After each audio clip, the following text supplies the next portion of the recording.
राजा विक्रम और जादुई दर्पण बहुत समय पहले की बात है। अयोध्या के पास एक समृद्ध राज्य था जिसका नाम विजयगढ़ था। इस राज्य के राजा महाराज विक्रम अपनी न्यायप्रियता और बुद्धिमत्ता के लिए प्रसिद्ध थे। वे न केवल वीर और पराक्रमी थे, बल्कि प्रजा के सच्चे हितैषी भी थे।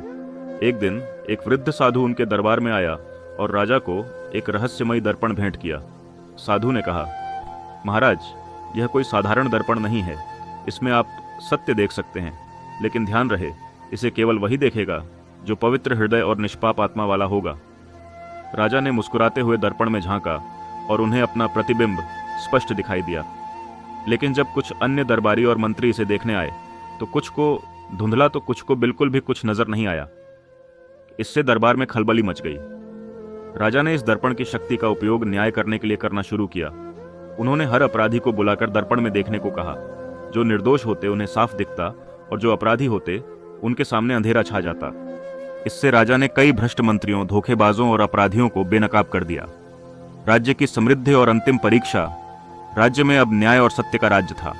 लेकिन एक दिन राजा के सबसे प्रिय मित्र और सलाहकार मंत्री राघव दर्पण में देखने से बचते रहे।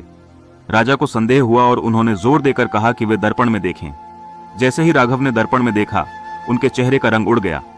दर्पण में उन्होंने अपने ही छल और विश्वासघात को देखा। वे गुप्त रूप से शत्रु राज्य के साथ मिलकर राजा के खिलाफ षड्यंत्र कर रहे थे। दुखी राजा ने उन्हें दंड दिया और यह निर्णय लिया कि अब इस दर्पण की आवश्यकता नहीं। उन्होंने इसे एक गहरी गुफा में छिपा दिया ताकि लोग अपने कर्मों से ही पहचाने जाएं, न कि किसी जादू से। शिक्षा राजा विक्रम का यह न्यायप्रिय निर्णय पूरे राज्य में प्रसिद्ध हुआ। विजयगढ़ और भी समृद्ध हुआ और लोगों ने यह सीखा कि सत्य को किसी दर्पण की जरूरत नहीं होती, वह हमारे कर्मों और हृदय की शुद्धता से प्रकट होता है।